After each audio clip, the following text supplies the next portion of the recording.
I was lucky enough to have two fathers in my life. One was my biological dad, the other was my best friend's dad. They were both good men, hardworking and loving. But they had very different views about money. One believed in working hard, getting a good education and saving for retirement. This was the traditional path. The other believed in financial literacy, entrepreneurship and building wealth through assets. My journey with money was shaped by both of their perspectives. It was like having two different maps for the same destination: financial freedom. One map focused on security and stability, the other focused on opportunity and abundance. My biological father, whom I call Poor Dad, was brilliant academically. He went to the best schools and had a successful career. He believed in job security and a good pension. My rich dad, on the other hand, didn't finish high school. He was a self-made entrepreneur who owned businesses and invested in real estate. Poor Dad measured success by his salary and job title.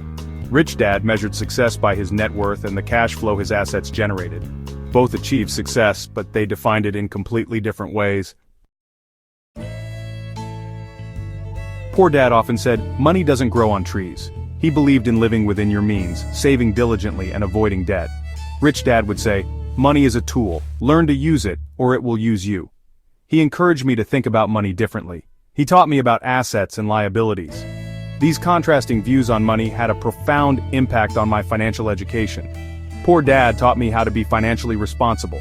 Rich Dad taught me how to be financially free. Both of my fathers wanted the best for me. They just had different ways of showing it. Poor Dad showed his love by providing for my basic needs and encouraging me to get a good education so I could get a good job. Rich Dad, however, challenged me to think for myself. He taught me the importance of financial literacy, which he believed was the key to breaking free from the cycle of working for money. One of the most important lessons I learned was that financial success starts with your mindset. Your thoughts, beliefs, and habits around money will determine your financial destiny. If you believe money is scarce and difficult to come by, you will likely struggle financially. However, if you believe in abundance and see money as a tool to create freedom, you are more likely to attract wealth and opportunities. Section 6. To risk or to rest. Poor Dad valued security and stability above all else.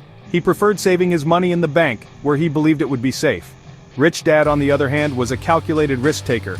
He believed that investing in assets like real estate and businesses was the key to building long-term wealth. Both approaches have their merits. The key is to find a balance that aligns with your risk tolerance and financial goals. Section 7. Financial literacy. The gift that keeps on giving. Financial literacy is not just about understanding numbers. It's about understanding how money works. It's about knowing the difference between an asset and a liability. It's about learning how to make your money work for you, instead of the other way around. Unfortunately, financial literacy is not taught in schools. It is a subject that most people have to learn on their own, but it is a worthwhile investment, one that will pay dividends for a lifetime. Section 8. My path, my choice.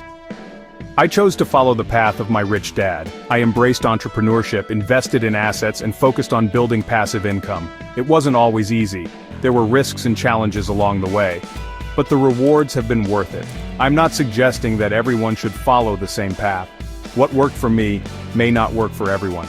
The important thing is to find your own path, one that aligns with your values and goals. Section 9. Finding your own financial freedom. The journey to financial freedom is not a one-size-fits-all. It is about understanding your relationship with money. It is about educating yourself about financial matters. It is about making conscious choices that will lead you towards your goals. Remember, financial freedom is not just about having a lot of money. It's about having the time and resources to live life on your own terms. It's about having the freedom to pursue your passions, spend time with loved ones, and make a difference in the world.